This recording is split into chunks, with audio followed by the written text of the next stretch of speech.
اگر I am F والے نہیں آتے تو آئی ڈونٹ کیئر، مجھے کوئی پرواہ نہیں ہے، یہ کہنا ہے جناب ہمارے وزیر خزانہ اسحاق ڈار صاحب کا۔ اس وقت آئی ایم ایف کے کس قسم کے معاملات چل رہے ہیں پاکستان کے ساتھ، پاکستان کے لیے کس طرح کی مشکلات کھڑی ہو سکتی ہیں، بڑی امپورٹنٹ ڈیٹیلز ہیں، وہ آپ سے شیئر کروں گا۔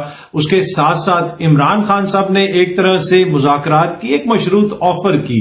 اب یہ جو کچھ لوگ یہ دیکھ رہے ہیں کہ ان کے لہجے میں یا پھر ان کے طرز عمل میں کوئی نرمی آئی ہے، اس سے کیا فائدہ ہوگا عمران خان صاحب کو یا نقصان ہوگا، حکومتی رد عمل کیا ہوگا، بڑی امپورٹنٹ ڈیٹیلز ہیں، وہ بھی آپ سے شیئر کروں گا، اور کچھ مزید خبریں کوشش ہوگی کہ آج کی اس ویڈیو کے اندر آپ سے شیئر کی جائیں۔ جی السلام علیکم، امید ہے کہ آپ سب لوگ خیریت سے ہوں گے۔ اس وقت پاکستان کی اکانومی کا بیڑا غرق ہو چکا ہے۔ بیرون ملک سے جن لوگوں نے چیزیں منگوانی ہیں ان کو ڈالر نہیں مل رہے، اوپن مارکیٹ میں جو ڈالر کا ریٹ ہے وہ آپ کو پتا ہے، ایل سیز نہیں کھل رہی ہیں، آئی ایم ایف ہمیں پیسے نہیں دے رہا۔ گزشتہ رات اسحاق ڈار صاحب، جن کو اکنامک وزٹ کہا جاتا ہے، جن کے حوالے سے یہ کہا گیا جناب ڈار آ گیا، ڈالر ڈر گیا، انہوں نے ایک ٹی وی پروگرام میں نجی چینل پہ انٹرویو دیا اور ان کو کہا گیا کہ جناب آئی ایم ایف نے تو اکتوبر میں آنا تھا، وہ نہیں آئے، وہ پیسے بھی نہیں دے رہے۔ تو آگے سے ڈار صاحب نے کہا نہیں دیتے تو نہ دیں، آئی ڈونٹ کیئر، ہمارا جو پروگرام ہے وہ بالکل ٹھیک ہے، صحیح طرح جا رہا ہے، $500 ملین ہمیں ملنا چاہیے تھا، لیکن انہوں نے نہیں دیا۔ اب آئی ایم ایف کی کوئی ڈار صاحب سے کوئی خدا نخواستہ کوئی دشمنی تو نہیں ہے، یا پھر آئی ایم ایف کی کوئی کٹی تو نہیں ہوئی پی ڈی ایم کی حکومت کے ساتھ، کچھ نہ کچھ مسائل تو ہوں گے نا، جس کی وجہ سے آئی ایم ایف جو ہے وہ ان کی باتوں کے اوپر اعتبار نہیں کر رہا، یہ جو مرضی کہہ رہے ہیں آئی ایم ایف ان کی بات نہیں مان رہا۔ پچھلے دنوں بھی ایک خبر آئی تھی اور جو میں نے بھی آپ سے رپورٹ کی تھی، ایکسپریس کے اندر بھی چھپی، دیگر میڈیا کے اندر بھی چھپی، اور ولاگ کے اندر میں نے اس کا ذکر بھی کیا تھا کہ انہوں نے جو فلڈ کے اخراجات ہیں اس کا جو تخمینہ لگایا تھا اس سے آئی ایم ایف اگری نہیں کیا۔ انہوں نے بنیادی طور پہ ان سے رسیدیں مانگ لی پاکستان سے کہ جناب یہ کہہ رہے ہیں کہ اتنے اخراجات ہوں گے، اتنے اخراجات ہوں گے، یہ کس طرح ہو رہے ہیں، کس طرح ہو رہے ہیں، ان کا تھوڑا سا ہمیں ڈیٹیل بتائیں۔ ایک طرح سے انہوں نے کہا رسیداں کٹو، ہمیں رسیدیں دکھائیں کہ جناب آپ خرچہ کدھر کر رہے ہیں۔ اب یہ یقیناً کچھ نہ کچھ کہیں نہ کہیں ہمارا جو آئی ایم ایف کا پروگرام ہے اس کے حوالے سے جو ہم نے چیزیں کرنی تھی، اس حکومت نے کرنی تھی، اس میں کوئی نہ کوئی گڑبڑ ہو رہی ہے، اور اس میں یا تو ان کو صحیح اعداد و شمار نہیں دیے جا رہے، یا کہیں نہ کوئی مسئلہ ہے۔ اگر مسئلہ نہ ہوتا تو اسحاق ڈار صاحب کیوں آ کے ٹی وی پہ کہتے کہ مجھے کوئی پرواہ نہیں ہے، آئی ڈونٹ کیئر، ہم مینج کر لیں گے، اگر وہ نہیں آتے، وہ نہیں دیتے، ان کو دینے چاہیے تھے۔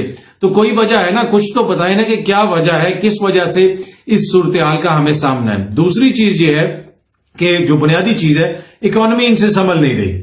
یہ لوگ آئے تھے اور انہوں نے کہا تھا کہ ہم اکانومی سنبھال لیں گے، اور اپنے گزشتہ روز کے انٹرویو میں ایک طرح سے انہوں نے اپنے جو ان کے پچھلے وزیر خزانہ تھے، ان کی اپنی جماعت کے مفتاح اسماعیل صاحب، ان کے اوپر بڑا کرٹیسزم ہوتا ہے، پی ٹی آئی والے بھی کرتے ہیں، دیگر لوگ بھی کرتے ہیں، پر یہ یاد رکھیں مفتاح اسماعیل ان ساری جماعتوں کے اسحاق ڈار صاحب کی ان پٹ کے ساتھ اکانومی چلا رہے تھے، وہ کوئی اپنے گھر میں کوئی فارمولا بنا کے نہیں لائے تھے۔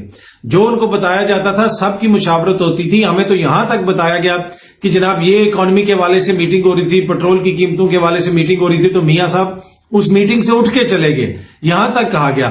تو کیا آپ نہیں سمجھتے کہ جو شہباز شریف صاحب مفتاح کو لے کے گئے تھے لندن، وہاں پہ بھی مشاورت ہوتی رہی، تو اسحاق ڈار صاحب کی ان پٹ نہیں تھی؟ ان پٹ تو تھی، انہی کی ان پٹ سے سب کچھ چل رہا تھا۔ اب یہ کہنا کہ اسحاق ڈار صاحب آ گئے تو چیزیں نئے سرے سے چلے، نہیں، چیزیں سنبھالی نہیں جا رہی، اور پاکستان کے لیے صورتحال دن بدن خطرناک ہوتی جا رہی ہے۔ میں یہ آپ کو بڑی ذمہ داری سے بتا رہا ہوں کہ پاکستان کی معیشت کی جو صورتحال ہے وہ دن بدن خطرناک ہوتی جا رہی ہے۔ ان کو اپنے ریزروز استعمال کرنے پڑیں گے، اور ایک سوچ یہ بھی ہے کہ ان کو پتا چل گیا کہ اکانومی ہم ٹھیک کر نہیں سکتے، انتخابات ہوں گے تو ہم کبھی بھی واپس نہیں آئیں گے، تو لہذا ہوتا ہے جو ہوتا رہے، ہم جاتے ہیں، اگلا آئے گا وہ سنبھال لے گا، نہ کیئر ٹیکر ٹھیک کر سکے گا، سارا ملبہ اگلی حکومت پہ پڑ جائے گا۔ یہ پی ٹی آئی کی طرف سے یہ کہا جا رہا ہے کہ جناب کہ یہ لوگ یہ سوچتے ہیں۔ اور دیکھیں، اگر آئی ایم ایف کے ساتھ آپ کا کوئی معاہدہ ہے، اگر آئی ایم ایف کے ساتھ آپ کی کوئی چیزیں، اور آپ نے یہ بھی کہا تھا کہ مجھے سب سے زیادہ تجربہ ہے آئی ایم ایف سے ڈیل کرنے کا اور یہ اور وہ، لیکن اب آئی ایم ایف جو ہے وہ آ ہی نہیں رہا، آئی ایم ایف آپ سے انگیج ہی نہیں کر رہا، اور آئی ایم ایف آپ کو پیسے نہیں دے رہا، اور آپ یہ کہہ رہے ہیں کہ ہم نے سب کچھ کر لیا، تو پھر کہیں نہ کہیں تو گڑبڑ ہے۔ تو بڑی خطرناک صورتحال ہے، نہ ان سے اکانومی سنبھالی جا رہی ہے، نہ ان سے ڈالر سنبھالا جا رہا ہے۔ بھائی مہنگائی ہو، ڈالر دستیاب تو ہونا، ایل سی نہیں کھولی جا رہی، جان کے جو امپورٹرز ہیں، اس لیے کہ آپ کی بہت ساری جو ایکسپورٹ ہوتی ہے، جو باہر کے ممالک میں آپ بیچتے ہیں، وہ امپورٹ کے اوپر اس کا انحصار ہوتا ہے کہ چیزیں کیمیکل باہر سے آئیں گے، وہ اس کیمیکل کہیں وہ ٹیکسٹائل میں یوز ہوتا ہے, کہیں وہ اسپورٹس گڈ میں یوز ہوتا ہے, کہیں سرجیکل میں ہوتا ہے. میں مثال کے طور پہ بات کر رہا ہوں. بہت سارا جو آپ کا خام مال باہر سے آتا ہے, پھر اس سے جو مال تیار ہوتا ہے اس سے آپ برآمدات کرتے ہیں, تو باہر سے ہی سامان نہیں آ رہا, باہر سے چیزیں نہیں آ رہی, اس لیے کہ ڈالر ہی نہیں مل رہے. تو یہ اتنا بڑا مسئلہ بنا ہوا ہے اور ان لوگوں سے سنبھالا نہیں جا رہا. یہ ان ساری جماعتوں کی مشترکہ اکنامک پالیسی ہے, اس کا نتیجہ آپ دیکھ لیں کہ اس کو کیا صورتحال ہے. اور جو لوگ بھی بزنس کرتے ہیں, جو امپورٹرز ہیں, کسی سے بھی آپ پوچھ لیں اور ان سے پوچھ لیں کہ کیا آپ کی LC کھل رہی ہے, کیا حالات ہیں, وہ آپ کو بتائیں گے کہ کتنی مشکلات کا سامنا ہے. اگلے آنے والے دنوں میں اگر صورتحال بہتر نہ ہوئی تو کافی زیادہ پاکستان کے لیے مسائل کھڑے ہو سکتے ہیں. اچھا, ایک اور چیز جو میں آپ سے شیئر کرنا چاہتا ہوں وہ بڑی امپورٹنٹ ہے, وہ ہے جناب عمران خان صاحب کی آفر کے حوالے سے. انہوں نے ایک مشروط آفر دی. انہوں نے ایک طرح سے کہا کہ جناب حکومت ہمیں بتائے الیکشنز کی ڈیٹ کے اوپر, مان جائے کہ جی ہم پہلے الیکشنز کرتے ہیں تو پھر اس کے اوپر ہم مذاکرات کر سکتے ہیں. اب کچھ لوگوں نے کہا کہ جناب ادھر عمران خان نے ایک نرمی دی اور ایک طرح سے تھوڑی سی اپریسیشن وغیرہ بھی شروع ہوئی, تو لگا ایسے کہ جی حکومت بھی کہے گی کہ یہ بڑا اچھا اقدام ہے اور بات چیت ہونی چاہیے. کیا اس سے عمران خان کو اپریسیشن ملے گی حکمران اتحاد کی طرف سے لانگ ٹرم میں؟ کیا اس کی وجہ سے مذاکرات ہو جائیں گے؟ میں آپ کو بھی لکھ کے دیتا ہوں, کبھی بھی نہیں. آگے سے یہ انہوں نے سب نے عمران خان کے اوپر چڑھائی کر دینی ہے. آگے سے انہوں نے کہنا یہ دیکھو اس نے یو ٹرن لے لیا, ان کے حمایتیوں نے بھی. تو قطعاً انہوں نے کچھ نہ مذاکرات کرنے ہیں, نہ انہوں نے الیکشنز پہلے کروانے. ابھی اپنی مرضی ہے, خان صاحب ان سے مذاکرات کریں, یہ تو سیاستدانوں کا کام ہے. میں آپ کو صرف یہ بتا رہا ہوں کہ میرا جو نالج ہے اور میرا جو اس حوالے سے تھوڑی سی نو ہاؤ ہے, میں آپ کو بتاتا ہوں کہ آپ دیکھیں گے کہ انہوں نے آگے سے الٹا جو ہے نا وہ ایک دم سے انہوں نے وہ جو کہنا پھول جانا ہے. انہوں نے کہنا ہم تو بات ہی نہیں کریں گے, ایبسلوٹلی ناٹ کہہ دینا انہوں نے آگے سے. اور اس قسم کی باتیں یہ آپ دیکھیں گے اگلے 1-2 دن کے اندر, آپ دیکھیں گے کہ وہ اس قسم کی باتیں شروع کر دیں گے. لیکن جو ہی ان کو پتا چلے گا کہ عمران خان اسمبلیاں توڑنے لگا, دوبارہ یہ جھاگ کی طرح کہیں گے نہیں جی بات چیت کریں. اب خان صاحب نے فیصلہ کرنا ہے کہ آپ نے ان سے بات چیت کرنی ہے یا اسمبلیاں توڑنی ہیں. اگر آپ نے اسمبلیاں توڑنی ہیں تو پھر آپ کو فوراً توڑنی پڑیں گی. آپ توڑ دیں, آپ دیکھ لیں, پھر آپ مختلف میسیجز کا انتظار نہ کریں, آپ پھر عوام کے اوپر ریلائی کریں. میرا جس دن سے عمران خان کی حکومت کا خاتمہ ہوا, اس حکومت میں بہت مسائل تھے, ہم بھی تنقید کرتے رہے, مہنگائی تھی, دیگر چیزیں تھی, بہت سارے ایشوز تھے. بہت ساری چیزیں جو اب PTI کے رہنماؤں کے ساتھ ہو رہی ہیں, اس دور میں دیگر لوگوں کے ساتھ ہوتی تھی. اعظم سواتی صاحب کے ساتھ اس وقت جو سلوک ہو رہا ہے, لیکن اس وقت اعظم سواتی صاحب جو فوج کو کریٹیسائز کرے یا کوئی ایسی بات کرے اس کو وہ غدار کہتے تھے. تو بہت سارا ایک لرننگ کرو یہ لوگ بھی سیکھ رہے ہیں. تو ہم اس وقت بھی تنقید کرتے تھے, لیکن میں آپ کو ابھی بتا رہا ہوں کہ جو مرضی ہو جائے, عمران خان کو انہوں نے کوئی ریلیف نہیں دینا. کسی بھی محکمے سے, کسی جگہ سے سیاسی طور پہ عمران خان کو اگر ریلیف ملے گا, اور وہ ریلیف آپ کو صرف اور صرف عوام سے ملے گا. جب الیکشنز میں آپ جائیں گے تو وہاں سے آپ کو ریلیف ملے گا. جو خان صاحب خود ابھی 8-9 نشستوں پہ کھڑے ہوئے تھے, وہاں پہ ان کو ریلیف ملا, دیکھا کیسے عوام نے دیا. ضمنی انتخابات ہوئے, ریلیف ملا. اس کے علاوہ میرا پہلے دن سے, جس دن سے حکومت کا یہ خاتمہ ہوا ہے, کہ یہ حکومت اس لیے نہیں ختم کی گئی کہ 6 مہینے کے بعد یہ الیکشن کروا کے عمران خان کو واپس لایا جائے. جو مرضی ہو جائے, یہ ہر ممکن کوشش کی جائے گی کہ عمران خان کو روکا جائے, جس طرح مرضی اس کا راستہ روکا جائے. تو یہ آفرز جو انہوں نے دیے سیاستدانوں کو دینی چاہیے, ٹھیک ہے ضرور بات چیت کریں, لیکن مجھے اس کا کوئی نتیجہ نکلتا ہوا نہیں نظر آتا, اور نہ ہی اس کے نتیجے میں مجھے جلدی انتخابات ہوتے ہوئے نظر آتے ہیں. ہاں اسمبلیاں توڑ دیں وہ, تو پھر تو پنجاب اور خیبر پختونخوا میں الیکشنز آپ کے ہو سکتے ہیں. اس میں بھی اگر الیکشن کمیشن کوئی رکاوٹ ڈالنے کی کوشش کرے, وہ کچھ لوگ کہہ رہے ہیں کہ وہ یہ کہہ رہے ہیں کہ جی ہم تیار نہیں ہوں گے, یہ نہیں ہوں گے. میرا نہیں خیال, ان کی واحد آئینی ذمہ داری ان کو کروانے تو پڑیں گے, اس کے علاوہ تو کوئی حل نہیں ہے. باقی سیاست میں زبان کے حوالے سے بات چیت ہوتی ہے, اور دیگر جو ہے کس طرح کے رویے ہیں اس حوالے سے بات ہوتی ہے. کل بھی ایک ٹویٹر سپیس ہوئی, حالیہ دنوں میں ہم نے دیکھا کہ ایک سیاسی جماعت کے, مذہبی سیاسی جماعت کے رہنماؤں کے, مولانا فضل الرحمان صاحب کے اور ایک اور شخصیت کا بھی ہم نے چیزیں دیکھی ہیں. زرتاج گل صاحب کے حوالے سے کہیں بات ہوئی, اس کے علاوہ میں نے یہ دیکھا نوجوانوں کے حوالے سے بات ہوئی, ان کی والدہ کے حوالے سے بات ہوئی. وہ ساری چیزیں آپ کے سامنے, بڑا یہ جو ہے نا ایک طرح سے جسے آپ کہہ سکتے ہیں کہ مایوس کن صورتحال ہے کہ اتنے سینئر رہنما اس قسم کی بات کر رہے ہیں اور وہ اس طرح کے بیانات دے رہے ہیں, اور مختلف موقعوں پہ اس قسم کے بیانات آتے رہتے ہیں.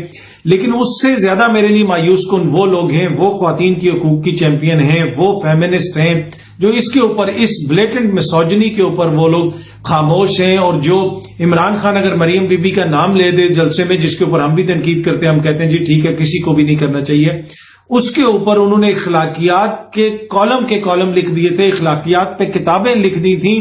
جنگل کے جنگل ختم ہو گئے تھے کیونکہ پیپر چھاپے گئے تھے وہ درخت کاٹ کے کہ ان کے اوپر اخلاقیات کے لیکچر لکھے جائیں.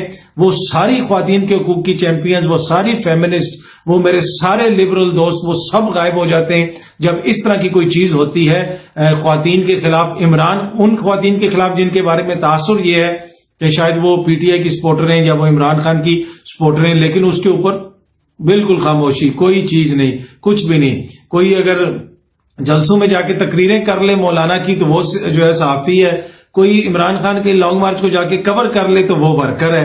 تو یہ دیکھیں نا، یہ جب تک یہ کھلا تضاد نہیں، میں کہوں گا یہ کھلا تیزاب ہے کہ یہ اتنی زیادہ مطلب کہ آپ اس طرح کس طرح کر سکتے ہیں کہ اتنی آپ مطلب، اب میں اس کو نہیں کہوں گا منافقت، ہو سکتا ہے کہ ان کو سمجھ نہ آتی ہو، پر اینی وے یہ جو ہے بالکل سامنے چیزیں نظر آ رہی ہیں پر اس کے اوپر بھی نہیں. پر کل ایک سپیس ہو رہی تھی ٹویٹر کے اوپر، میں بھی اس پہ گیا، بہت ساری خواتین اس میں تھی، اور میں یہ کہہ رہا ہوں کہ یہ کوئی پارٹی کا کسی ایک کا مسئلہ نہیں ہے.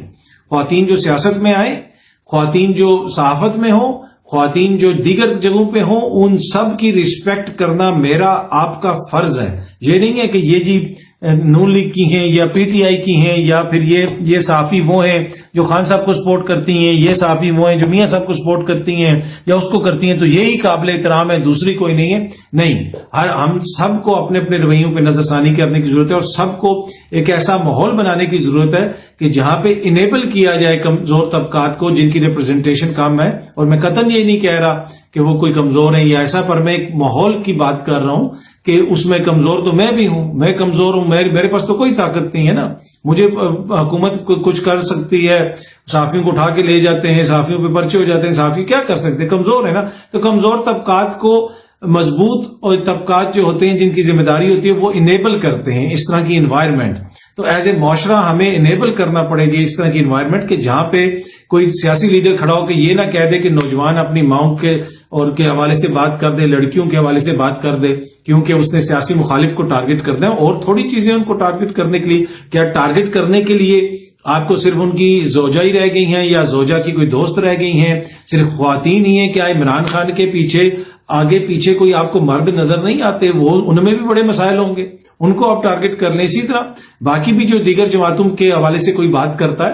اور ایک اور بات یہ بار بار میں دہراتا ہوں اور ابھی پھر میں دہراؤں گا کہ بہت سارے میرے دوست جو ہیں سینئر کولیگز ہیں وہ اکثر کہتے ہیں کہ جی نوجوان بد تہذیب ہیں، اور وہ ایک جماعت کے ایکسپورٹرز کے لیے یوتھ، نوجوانوں سے نکلا ہوا جو ایک لفظ ہے اس کو یوز کرتے ہیں، ایک مسوجنسٹک گندی غلیظ گالی کا وہ لفظ ہے، وہ لفظ ان کے لیے استعمال کرتے ہیں. اور اب وہ ایک اور لفظ بھی عمران کے آگے کچھ لگا کے وہ بھی انہوں نے یوز کرتے ہیں. یہ دونوں انتہائی گندی اور غلیظ گالیاں ہیں، اور یہ وہ لوگ کرتے ہیں جو بڑے معتبر ہیں، جو ٹی وی میں بھی کرتے ہیں، کالموں میں بھی کرتے ہیں، ٹویٹس میں بھی کرتے ہیں، ولاگز میں بھی کرتے ہیں، اور یہ لفظ کہہ کے کرتے ہیں کہ جناب وہ جو ہیں ان کو تو تمیز نہیں اور تہذیب نہیں ہے.